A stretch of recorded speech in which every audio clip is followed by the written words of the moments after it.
Minor हमने कर लिया था और हमने ये कहा था कि किसी भी एलिमेंट का जब हम माइनर लेना चाहते हैं, सपोज A11 का लेना चाहेंगे, तो हम फर्स्ट रो फर्स्ट कॉलम को डिलीट कर देंगे और रिमेनिंग एलिमेंट्स का जो हमारे पास मैट्रिक्स बनेगा उसका डिटर्मिनेंट हमारे पास माइनर कहलाता है।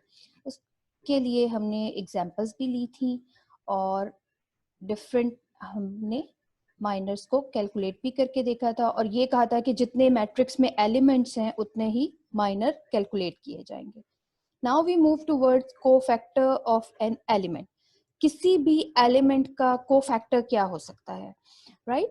तो जब हमें कोफैक्टर लेना होगा उसे हम कैपिटल ए और सबस्क्रिप्ट में आई जे से डिनोट करेंगे, -1 लिखेंगे और जो नंबर ऑफ रो और नंबर ऑफ कॉलम होगा उसको हम एड अप कर देंगे। अब डिपेंड ये करेगा कि अगर ये सम इवन आएगा तो माइनस साइन प्लस में कन्वर्ट हो जाएगा और अगर ये सम ऑड आएगा तो माइनस साइन हमारे पास remains the same as minus sign. कैसे, इसको हम देख लेते हैं। एक मैट्रिक्स है 3x3 ऑर्डर का और इसका माइनर हम कैलकुलेट करना देख चुके हैं। अब हम देखते हैं कि अगर हमें A11 का, अब कोफैक्टर भी किसी एलिमेंट का होता है, हम मैट्रिक्स का नहीं कहेंगे और मैट्रिक्स में जितने एलिमेंट्स होंगे उतने ही हम कोफैक्टर्स मालूम कर सकेंगे। A11 के लिए हमने क्या किया, -1 1 + 1 M11। फिर हमें मालूम है कि -1 होल स्क्वायर, चूंकि 2 इवन है देयरफॉर ये हमारे पास पॉजिटिव हो जाएगा और हमारे पास सिर्फ इस डिटर्मिनेंट को जब हम कैलकुलेट कर लेंगे तो कोफैक्टर आ जाएगा फर्स्ट रो और फर्स्ट कॉलम में मौजूद एलिमेंट का। एग्जाम्पल ले लेते हैं। हम कहते हैं ये हमारा मैट्रिक्स है A11 के लिए। A11 का मतलब है cofactor of 5। So first row first column को डिलीट करेंगे और माइनर ऑफ -1 -3 1 2 इस मैट्रिक्स का ले लेंगे डिटर्मिनेंट और जब हम इस डिटर्मिनेंट को कैलकुलेट करेंगे हमारे पास रिजल्ट आएगा 1।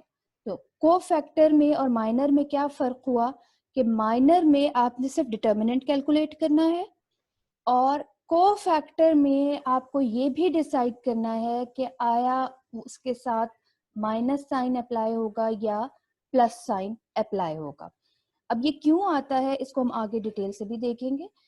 अब हम कहते हैं कि ये मैट्रिक्स है, फर्दर कैलकुलेट कर लेते हैं। A12 first row second column, first row को डिलीट किया, सेकंड कॉलम को डिलीट किया, वी आर लेफ्ट विथ 3 -3 -2 2 और मल्टीप्लाई किससे हुआ, -1 जो रो नंबर था और जो कॉलम नंबर था ये एड अप हो गए and we got -1 whole raise to power 3।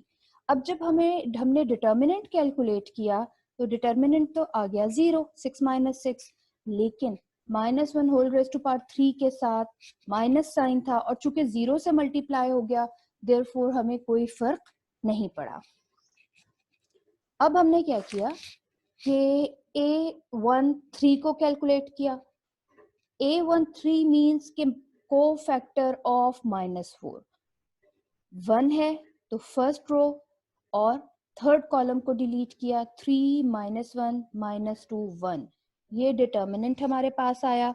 इस डिटर्मिनेंट को जब हमने कैलकुलेट किया तो रिजल्ट था 1 और -1 whole raise to power 4 even power थी, इसलिए हमारे पास ये 1 1 ही रहा, इसका साइन चेंज नहीं हुआ। अब किस एलिमेंट का कोफैक्टर लिया जाएगा, A21 2 1, ठीक है।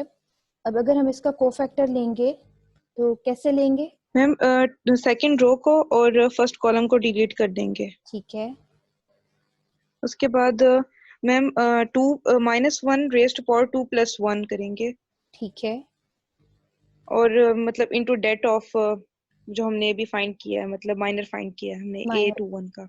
A21 का, ऑल राइट, ये हमारे पास आ गया। हम क्या करेंगे, -1 सिर्फ कोफैक्टर के लिए -1 लिखेंगे और 2 + 1 रेज टू पावर 2 + 1 करेंगे डिटर्मिनेंट लेंगे -2 -4 1 और 2 का, और -1 होल रेज टू पावर 3, ये 0 आ गया और ये इससे मल्टीप्लाई होने के बाद फिर हमारे पास 0 चला गया।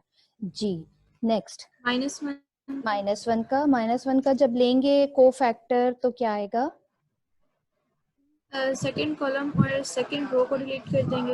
Okay alright, 1 raise to power 2 + 2 था, देयरफॉर 4 हुआ ये, और 10 - 8 2, 4 इवन नंबर है, देयरफॉर माइनस साइन प्लस हो गया और हमारे पास को फैक्टर आ गया 2। नेक्स्ट क्या करेंगे? -3 का कैसे लेंगे?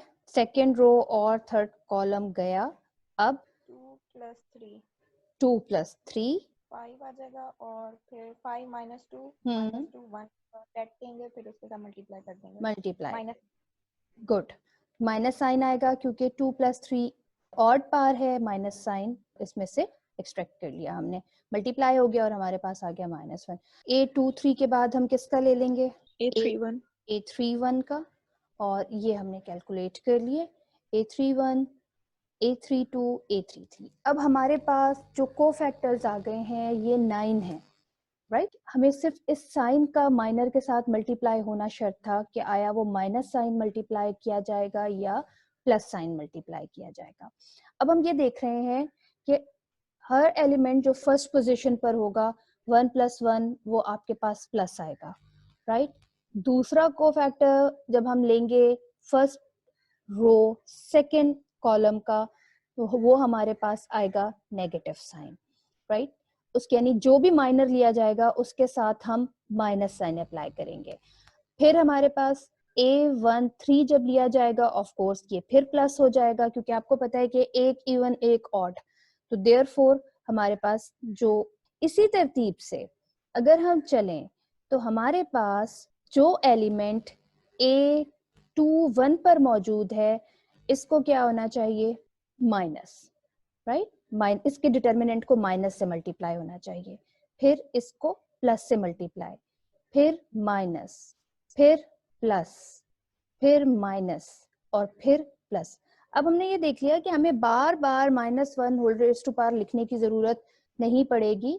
जब सिर्फ कोफैक्टर कैलकुलेट करने के लिए आएगा तब हम ये पूरा डिटेल से करेंगे, तफसील से, और जब हम डिटर्मिनेंट कैलकुलेट कर रहे होंगे तो फिर हमें याद रखना होगा कि ये किस तरतीब से चलता है, प्लस माइनस प्लस, फिर सीक्वेंस से minus plus minus plus minus plus. अब हमें जहन में रखना है कि फर्स्ट रो या फर्स्ट कॉलम स्टार्ट होता है उसकी एंट्रीज पॉजिटिव से, और अगर हम सेकंड कॉलम लेना चाहेंगे तो वो माइनस होगा, और अगर हम सेकंड रो से स्टार्ट करना चाहेंगे तो वो माइनस होगा।